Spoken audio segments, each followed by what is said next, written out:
Siku ambayo itakuwa ya baraka, ni kwa ajili ya kufanikisha maisha yako.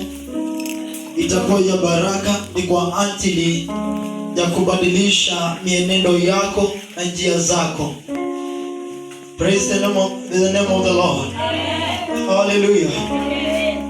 Nashukuru Mungu kwa sababu ametujalia hii neema. Nashukuru Bwana kwa sababu ndiye ameniwezesha kusimama mahali hapa. Sio kwa uwezo wangu, siwezi nikajisifu, siwezi nikajiinua. Hakika ni kwa ajili ya uwezo wa Bwana. Hallelujah. Today I thank God because of this grace. I am going to teach you something. I am going to teach about facts of life. Facts of life. Facts of life.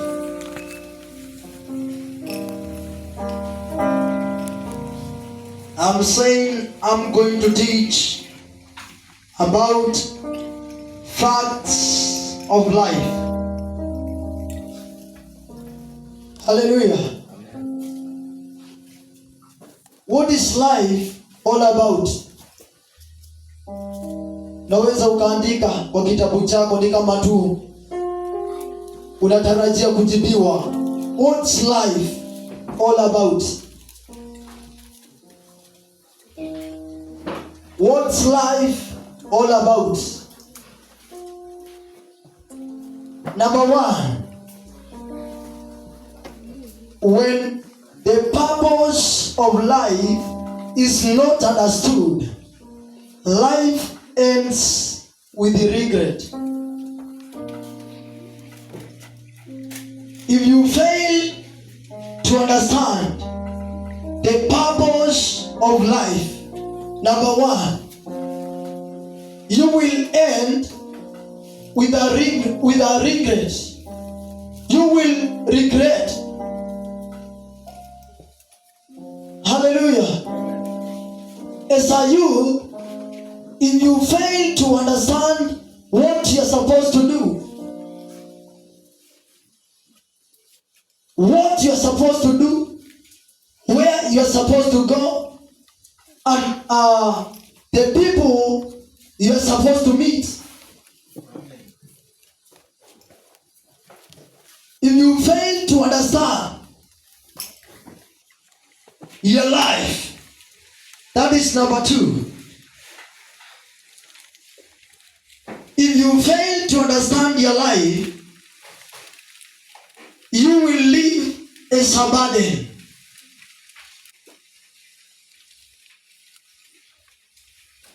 As a youth, you need to know more about your life. You need to know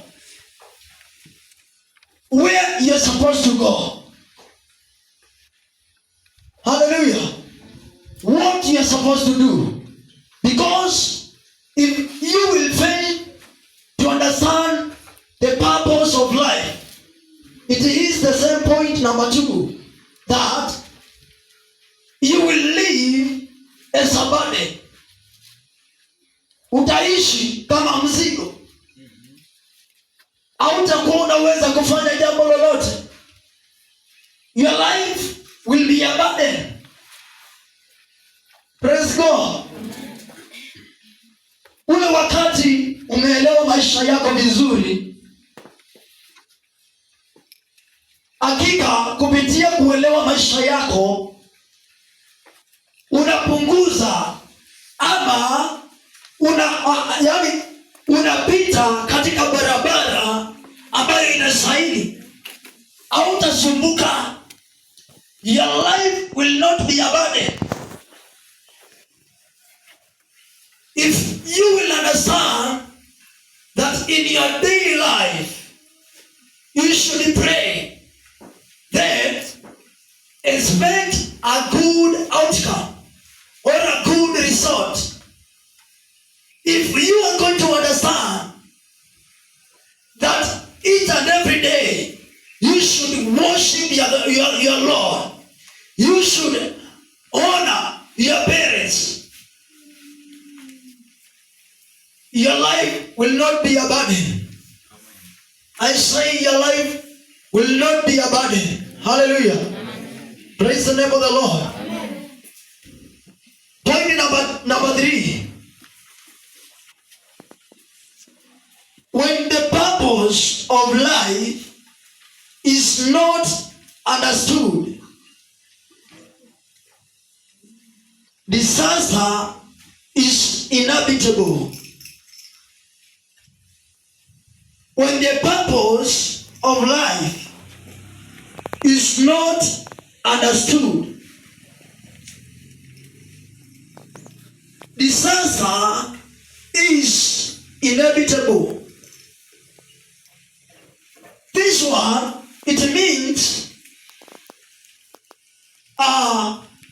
if you fail to understand your life well, if you will fail to understand the purpose of your life, you will experience crash anytime. You will have crash in your life anytime. Mambo yanaweza yakafanyika. Unaweza ukapata ajali dakika yoyote ile. Unaweza ukaanguka katika maisha yako wakati wowote, kwa sababu wewe kama mwanarika haujajielewa. You have not understood your life well. You have not understood what you're supposed to do.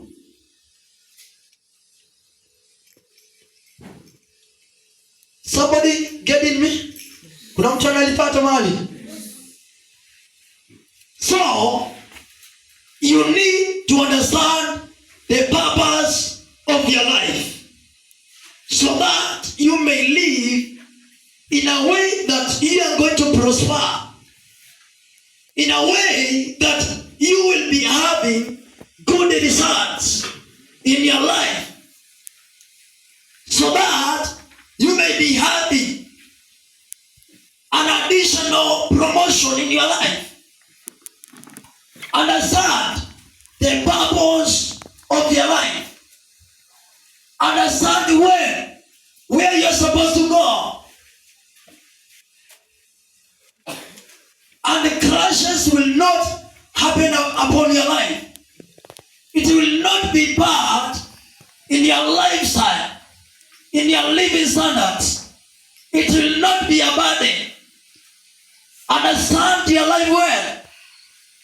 Understand the reason God created you and brought you in the earth. You should know the reason why you are there today. Hallelujah. Amen. Is there somebody who's getting me? Yes. I say, understand your life. Understand your life well, so that you may experience good results. Praise the name of the Lord. Amen.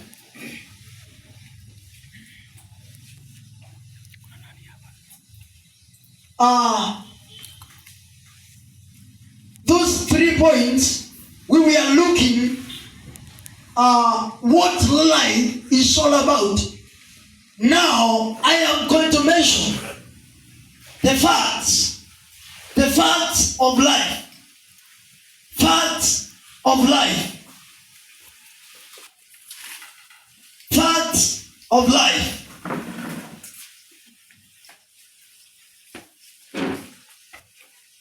Number 1, life is a gift. Life is a gift, and nobody decided to live. A life must be lived to the leisure of the giver, who is God. Don't misuse your life. Don't misuse your life. Praise God. Amen. Don't misuse your life. Because the life that you have today, that breath that you have today, it is a gift. It is not a must for you to be there every day. Not a must for you to sleep and wake up every day.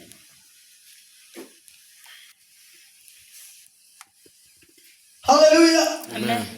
We should live in the leisure of the giver, the one who gave us life, the one who made us to be in this world, the one who created us, our maker, who is protecting us day and night, the one who has given us authority and power. Hallelujah. Amen. We should live in the leisure of our maker, the life giver, who is God himself. Praise God. Amen. Usiishi hii dunia ni kana kwamba ni yako. Ishi kulingana na vile ambavyo uliumba ufanye. Usiende kinyume na mipango ya yule ambaye aliyekuumba. Hallelujah. Amen. Praise God. Amen.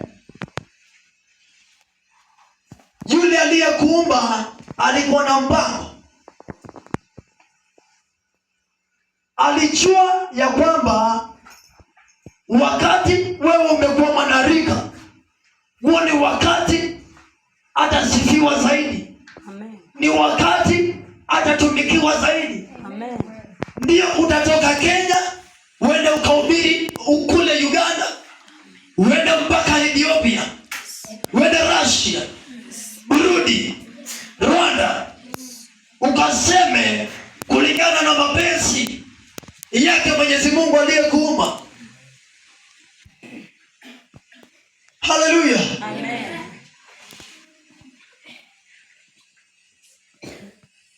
Life is a gift. Kuna watu, baadhi ya wanarika wameingia katika mambo ambayo hayapendezi yule ambaye aliwapea ili tunda la kuwa hai kila siku. Kuna wale wameingia katika kula miraa. Kuna wale wameingia katika kukunywa pombe. Kuna wale ambao kazi yao imekuwa ni washerati, uzinzi. Kazi yao imekuwa ni masengenyo. Ule wakati unafanya hayo mambo, haufanyi kulingana na vile Mungu alipanga maisha yako ikawa, na vile Mungu alikuumba ili ukatumike, ama huo mwili wako ukatumike katika dunia hii. Wakati umezama katika mambo mengine, unawacha ili tunda ambalo Mungu alikupea, unakuwa unaharibu mwili wako. Unaingia katika pombe,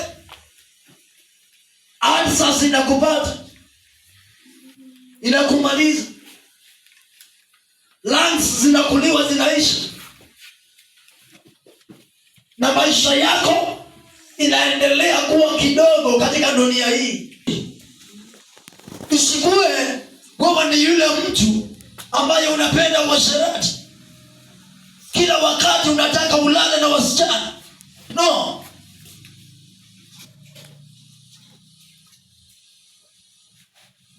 You should live in the standard or in accordance to the will of God.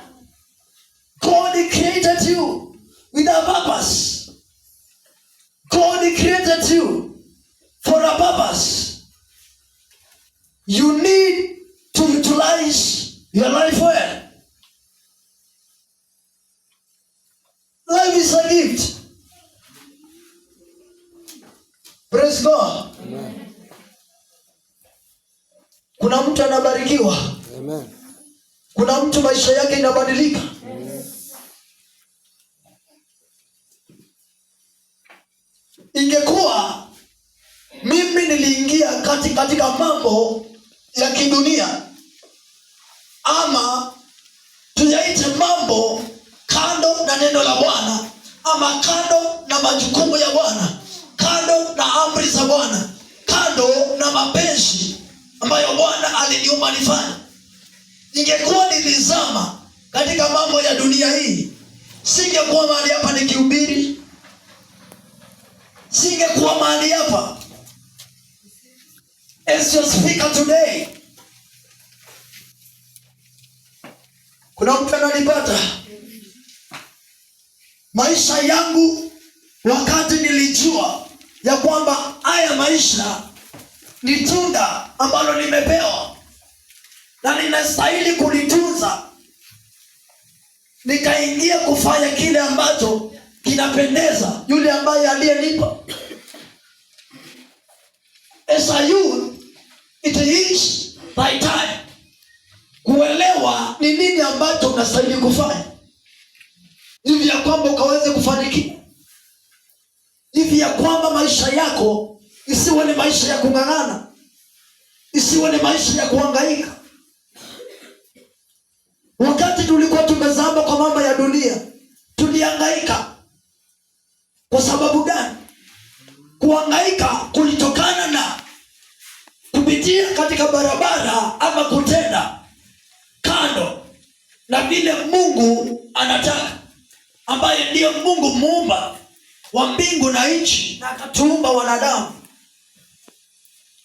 This is written in the book of that is the book of Genesis chapter 1 verse 26, that when God created a man, he created a man with the likeness of its own image.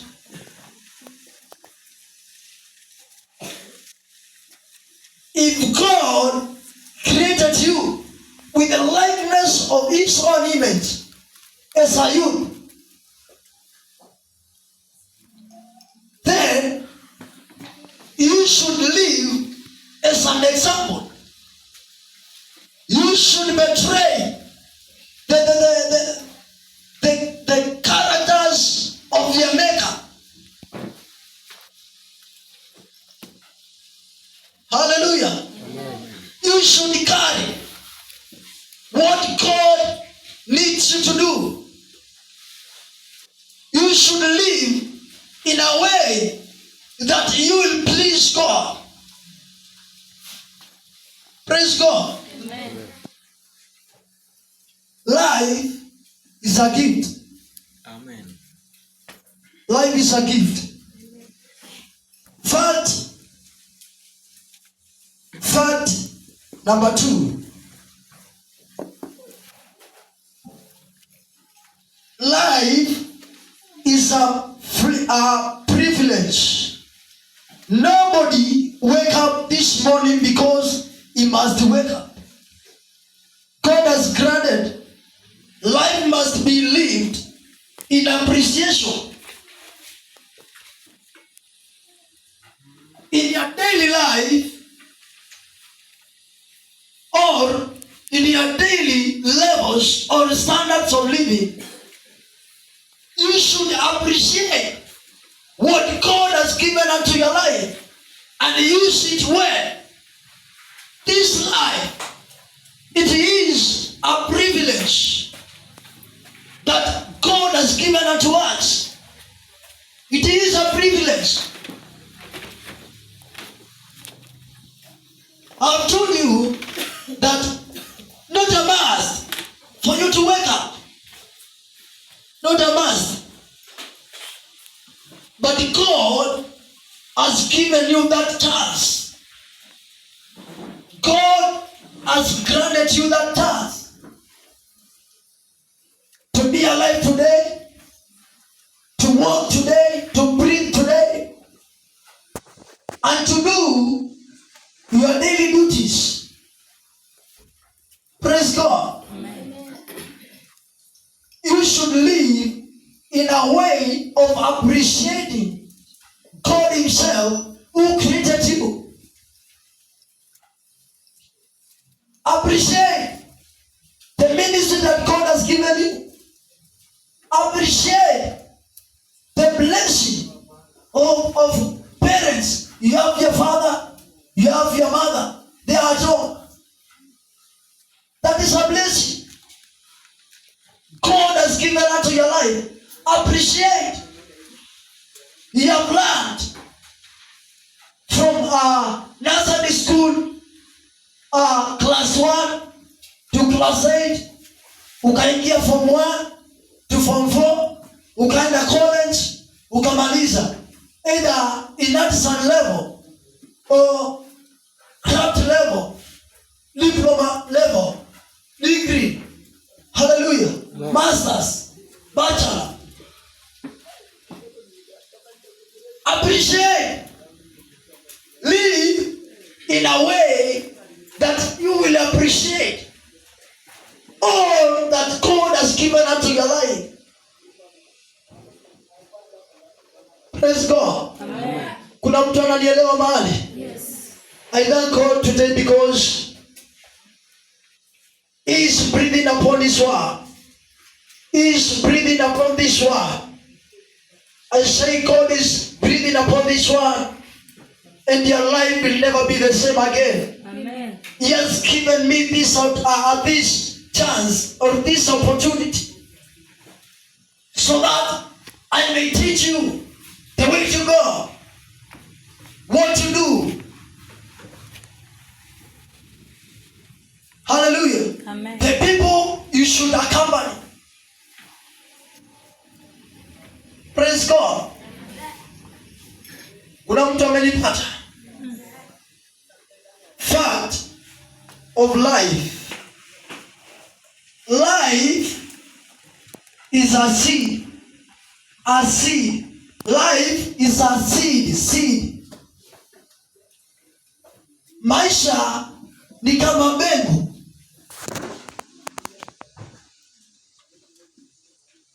Praise God. Amen. Ukipanda mabaya katika maisha yako kama mwanarika, automatically utavuna mabaya.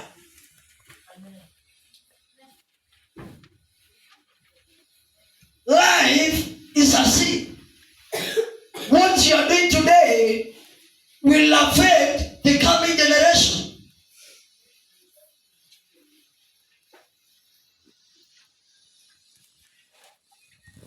Kuna mtu analipata? What you are doing today we will see the results. Kama umepanda mbegu mbaya, hakika tutaona matokeo mabaya. Kama umepanda mbegu nzuri, tutaona matokeo mazuri. Praise God. Amen. Wale ambao walizama katika mambo ya dunia, kuzama katika mambo ya dunia, hiyo ni kupanda mbegu ambayo ni mbaya. That is a bad seed. It is a bad seed. Kwa sababu wewe sai ukianza kukunywa pombe, utakuja upate wakati umeingia katika ndoa, watoto wako wameingia katika pombe.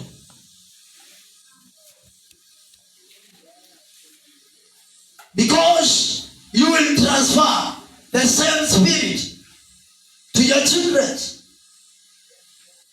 That is a bad seed. It will affect the generation to come negatively.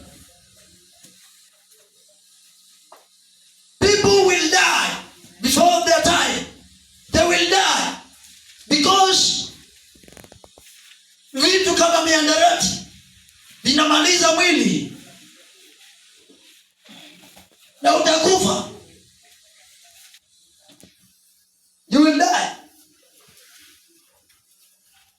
Ukitumia mihadarati, that is a bad seed. Utarukwa na akili.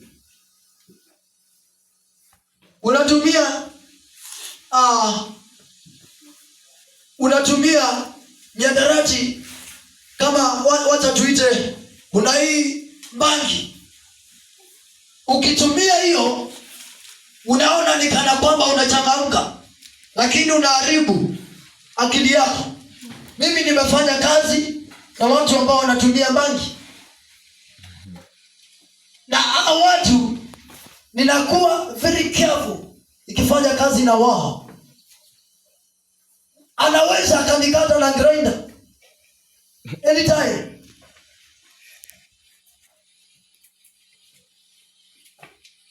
Ndio ametumia mihadarati, akaona itamsaidia kufanya kazi ataifanya, lakini you will have negative result katika hiyo kazi. Anaweza akakuangushia mawe ukijenga. Huwa ina affect. Mihadarati inafanya akili yako isifikirie vizuri. Ndio unaona wakati mwingine mkiwa katika mjengo, fundi anatumana, enda uniletee tape. Anaenda anakuja na mawe.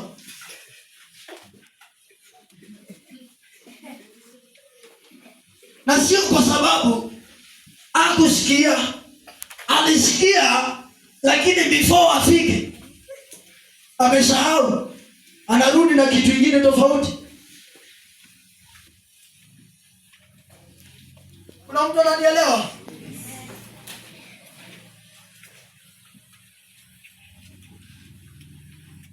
Ukiwa mwanarika au stahili ama upasi kutumia mihadarati, maisha yako itaangamia, maisha yako itaharibika. You will affect the coming generation. You will affect.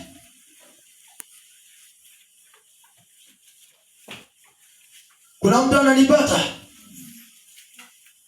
Ishi katika maisha ambayo unajua. Chagua mbegu mzuri. Chagua mbegu ambayo ukipanda leo, kesho italeta matokeo mazuri. Kesho italeta viwango. Praise God.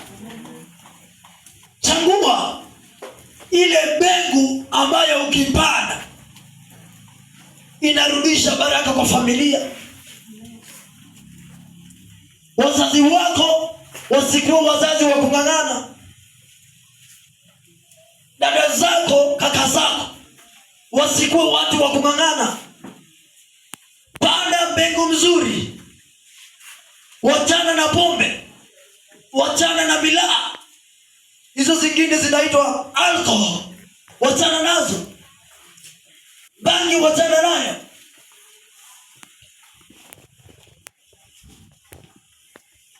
Praise God. Kuna watu wengi nimewaona wakianza kutumia hizo vitu, na saa hii wamerukwa na akili. Wengine unatumia, unasahau unastahili kuoga. Wakati unakaribia watu kwenye mikutano, watu hawawezi wakakaa karibu na wewe kwa sababu ile harufu ambayo unatoa. Au fikiri ya kwamba hizo nguo unavalia unafaa ufue. Au fikiri unastahili kuosha mwili. You don't think of that. Na mtu analipata. Yes sir. Ninaongea kitu ambacho ninyi mmeona na mimi nimeona.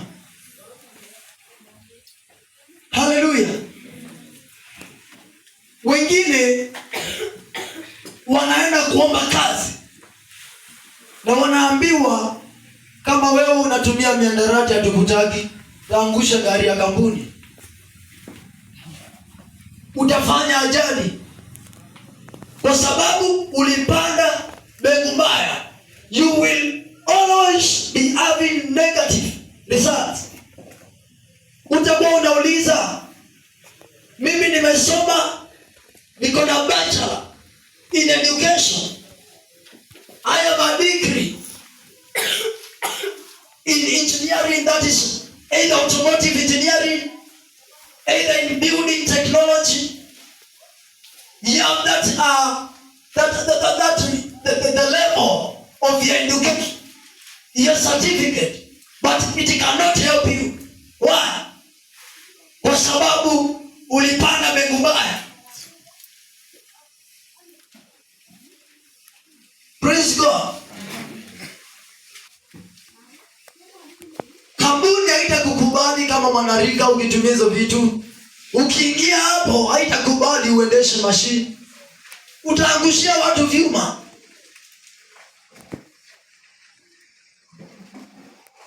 Utaangushia watu mizigo.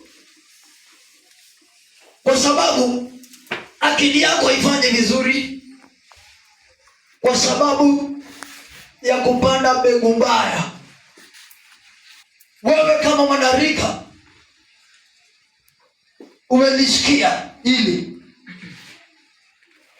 fanya kile kitu ambacho kitakufanya kesho ukuwe na matokeo mazuri. Kesho kutafutwa ni kwa ajili ya kazi. Fanya ile jambo ambalo unajua kesho unaweza ukaitwa ukapewa watu speech. Unaweza ukaitwa wende ukahubiria watu. Unaweza ukaitwa kazini kufanya electrical kwa sababu unaelewa. Panda hiyo mbegu mzuri. Soma mpaka ufikie kile kiwango ambacho unaona hiki ni kiwango kitanifanikisha. Na wakati unasoma, kumbuka kuna yule ambaye aliyekuumba. Huyo ndio anapeana hicho ambacho unahitaji. Ukitaka kazi anakupea. Ukitaka hii mavazi ni anapeana. Chakula ya kila siku ni anapeana. Malazi ni anapeana. Chochote kile katika maisha yako, he is our provider. Wakati unaishi mwili unalemewa, he is your strength. Walk in his salvation. Wewe kama mwanarika, tembea katika wokovu wa Bwana. Kwa sababu ninajua kama utaweza kutembea pamoja na yeye, atakufanikisha katika mienendo yako, katika akili zako, katika mali yako na boma mahali ambako umetoka. He will help you. In times of challenges, he will be there to help you. Wakati unaishi ni kana kwamba maisha yako haiwezi kaendelea tena, anakupea nguvu. Wakati unalia kuona mambo mabaya yanatendeka, he will come and wipe away your tears. Amen. Praise God. Amen. Hallelujah. Amen. So watu wapande mbegu ambayo itawasaidia kesho. Hallelujah. Amen.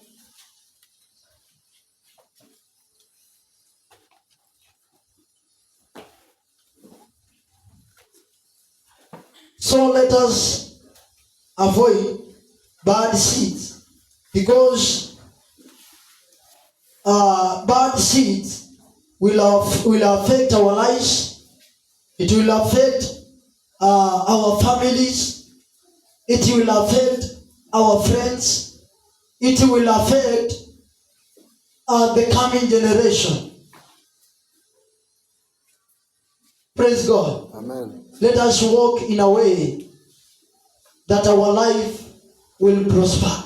Yes, sir. Let us walk in a way that in whatever kind of thing we are doing, we are going to have a good result. Praise God. Yes, sir. Point number 4. Life is a game. Life is a game.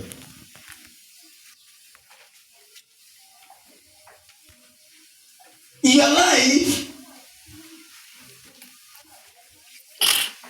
you can either lose it or win it. In your life, you can either be a loser or a winner. Life is a game. Life is a game.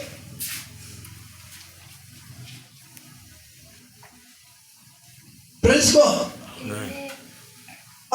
When I say that life is a game, katika maisha yako, you are the striker. Hakuna defense kwa maisha yako. No defense. No midfielders. You are striker. Ni wewe upime goal ama ugonge nje. Life is a game. You will either lose it or win it. It will matter what you are doing. It will matter the style you are using for your life to prosper. The way you are using for your life to be in another level or in another standard. Life is a game. Usikue yule mtu wa kupanga vitu zinaanguka. Panga kitu ambacho unajua kiko na mafanikio.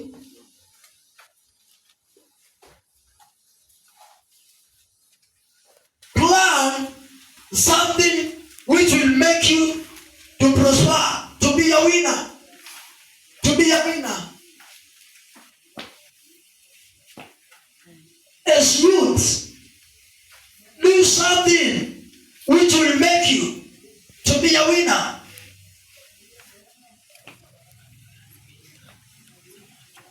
Don't just do anything you think about. Fikiria ili jambo ambalo umelipanga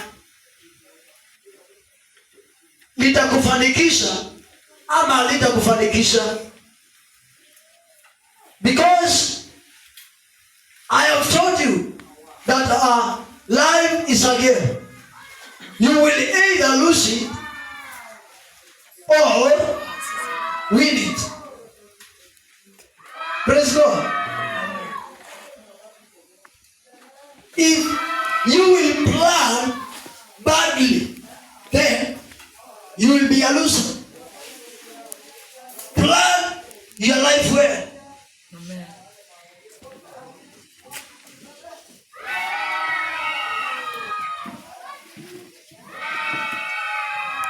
Praise God. Kuna mtu ananipata? Yes, sir.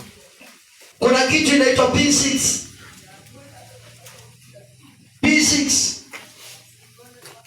P6.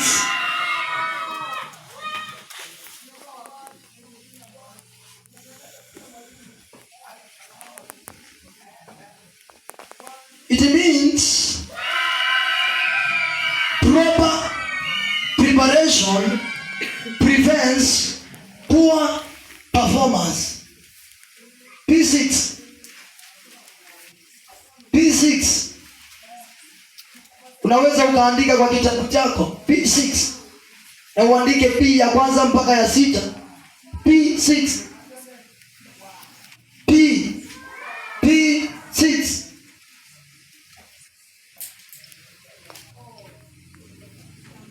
P ya kwanza proper. Ya pili preparation. Ya tatu prevents.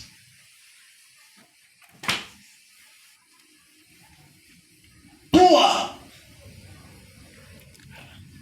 performance. Proper preparation prevents poor performance. Hallelujah. Praise God. Amen.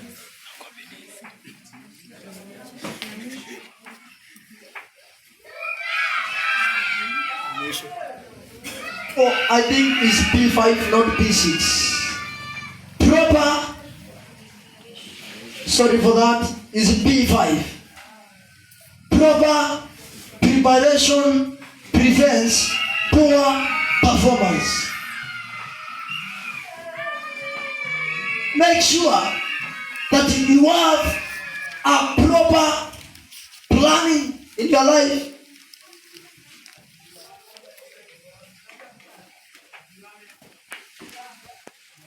Plan your life well.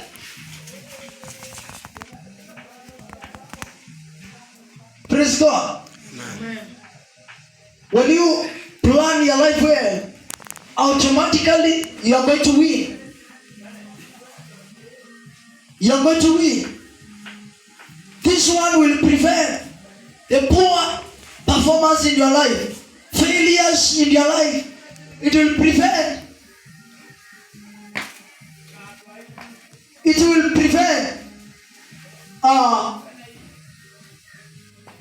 It will prevent you entering into a risk level. I mean that live in a way that you will plan your life well, that you may prosper, that you may excel as a youth. Plan your life well. Every again, you will either lose it or win it.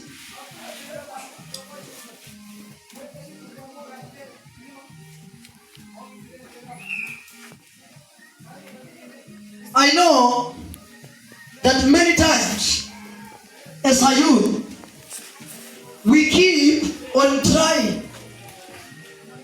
We keep on trying things. And we end up losing it. We keep on trying our best not to fail. We keep on trying to excel. But we end up losing our lives. It is because we don't plan our lives well. I want you to know, when you plan, that planning, you should submit it to your Maker.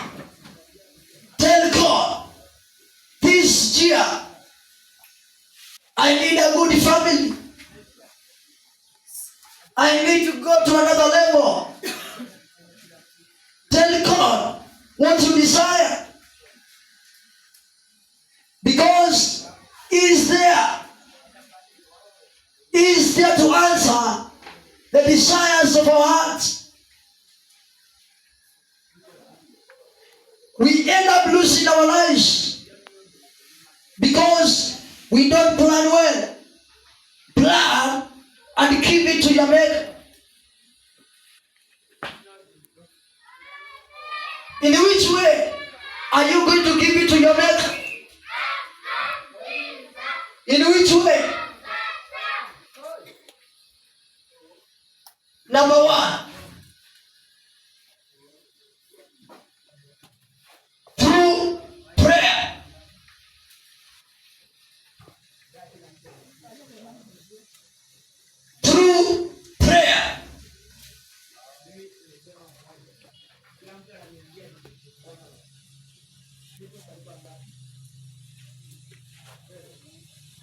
Number 2, through worshiping your Maker. Through worshiping your Maker.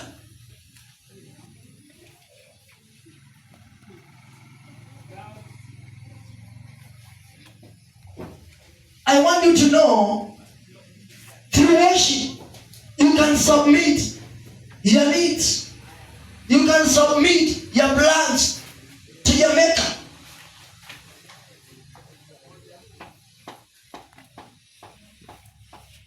Let your will be my will. Let your wish be my wish. Oh, let your ways be my ways. I submit it unto you. I submit my life to you. Let your will. Let your will be my will. Let your wish be my wish.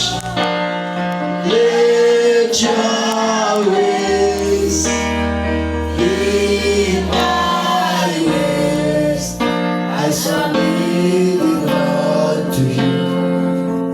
I submit my life to you. I just want you to be glorified. Glorified in my life. Lord, I just want you to be glorified. Glorified.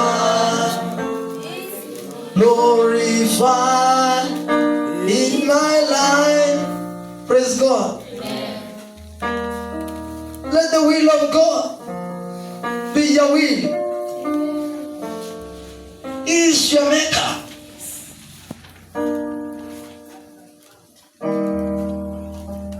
Praise God. Amen. Let your wish be my wish. Tell him, he is your Maker. Submit your plans unto God.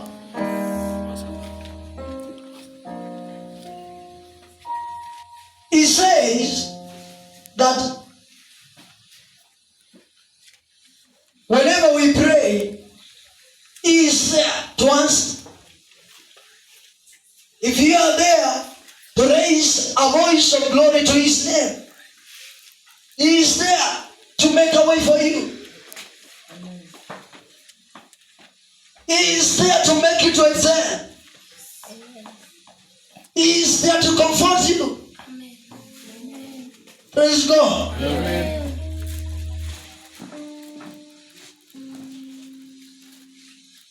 Nobody who wants to live a life of failure. Or is there anyone? Anyone? By show of your hand, please. Anyone who wants to live in a life of failure? Then, if you don't want to fail in your life, if you don't want to plan and be a loser, submit everything that you do to God. Give it to your Maker. Because he is the giver. He is everything.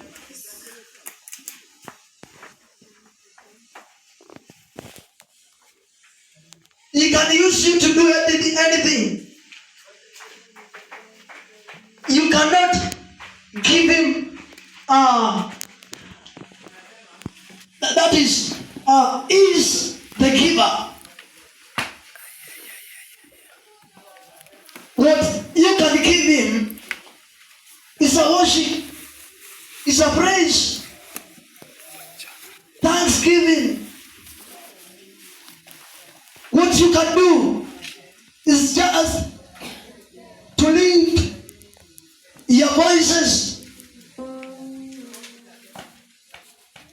is a way of submitting your plans unto God.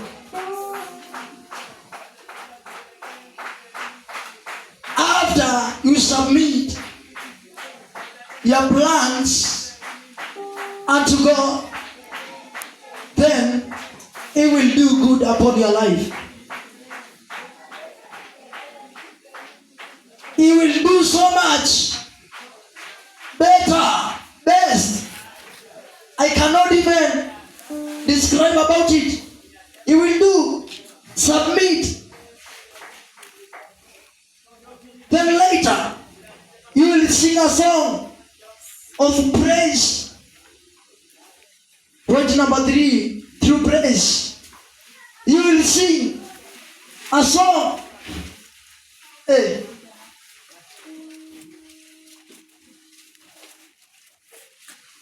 What shall I render to Jehovah?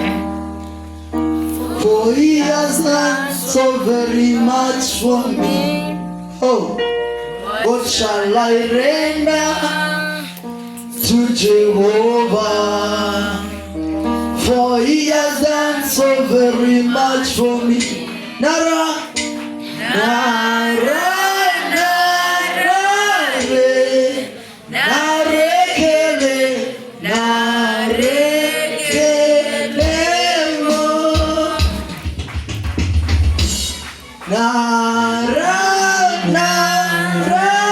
For what you have done upon my life. Yes. You have made me to be a man, to be a youth of another level. Yes. In any way, in everything. Kupitia kuvalia, kupitia kuongea, kupitia kutembea, kupitia mienendo katika maisha yako ya kawaida. You love money. You love your own car. Yes. Hey. Hey. You love a good family. Amen. I know you desire. Amen. A family of another standard. Yeah. A family of prosperity. Yes. A family to excel. Yes. Praise God. Amen. You will sing a song. My God, you did it. I planned and I gave it unto you. Even I don't know how you did it. I don't know. What I know is that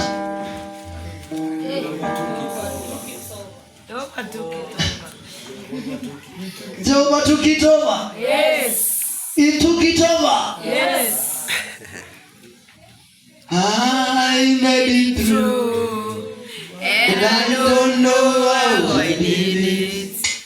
I made it through, and I don't know how I did it. But one thing I know, Jehovah took it over, and that is how I made it through. That is how I made it through. Amen. Praise the name of the Lord. Amen. I made it through. Yes. If you are going to plan it well, yes, you will make it. God will make it through. Amen. God will took it over. Amen. God will overcome. Amen. You will become a youth of another level. Amen. Hallelujah. Amen. They will even lack words to say about your excellence. Yes. They will have no words to say. How? In which way today you can minister? In which way today you can do a good electrical in a vehicle? Yes. You can be a good mechanic. You can be a good pilot, a good driver, a good advisor, yes, a good teacher. Yes. Hey. Hey. Plan it well.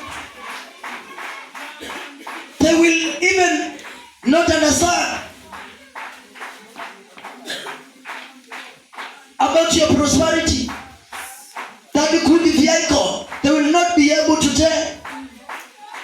Hallelujah. Amen. Wataanza kusema atiyo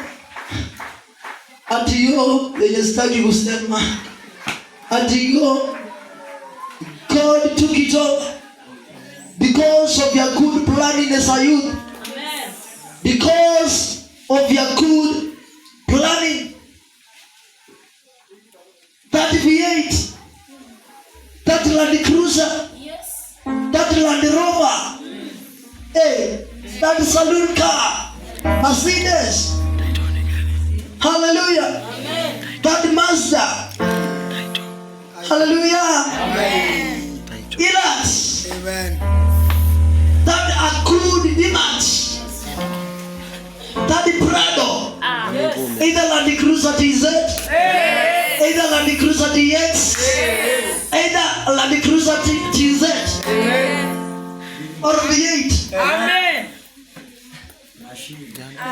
You will be having a good machine.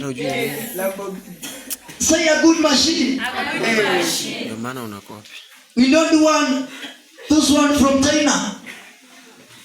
We want the one from German. A good machine. German machine. A good quality. Yeah. Amen. Because of planning our lives well. Plan it and submit it unto your maker. He will do. He will do. Amen. You will be a conqueror. Amen. He says that we are more than a conqueror. Amen.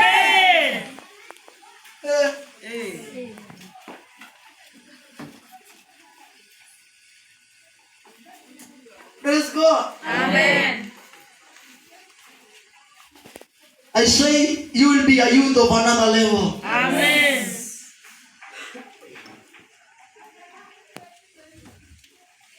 The last point, life is a favor. Favor. Life is a favor. Life is a favor.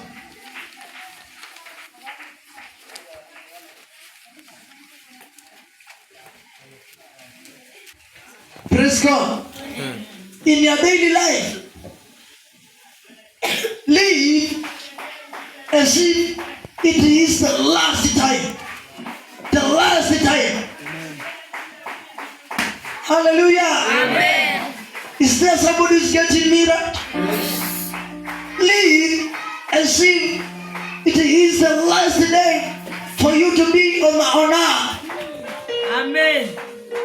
Live it as if it's the last day.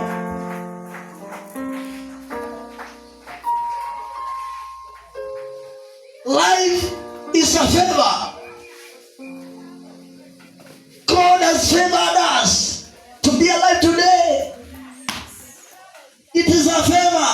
Yes. Amen.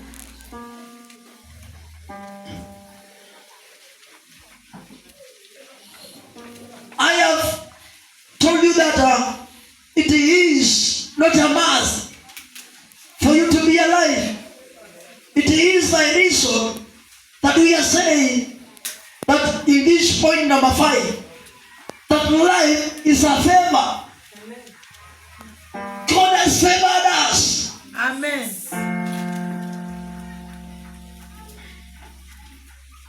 Praise God. Amen. God has favored us. It is a favor. A favor. Praise God. Amen.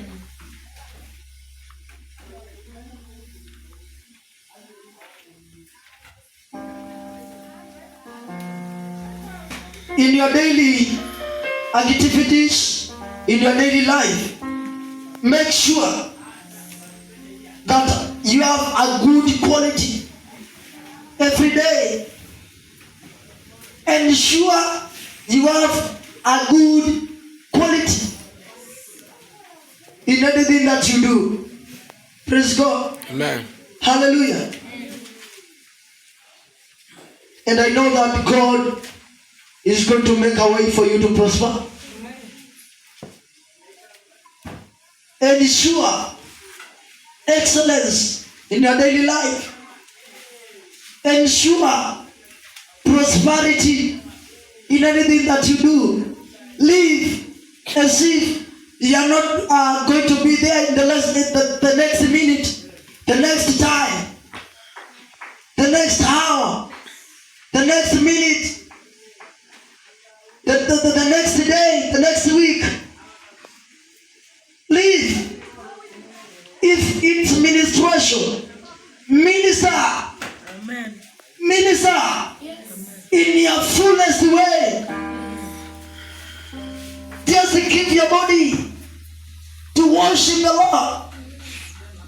Ensure good quality in whatever kind of thing you are doing. In your job, ensure good quality.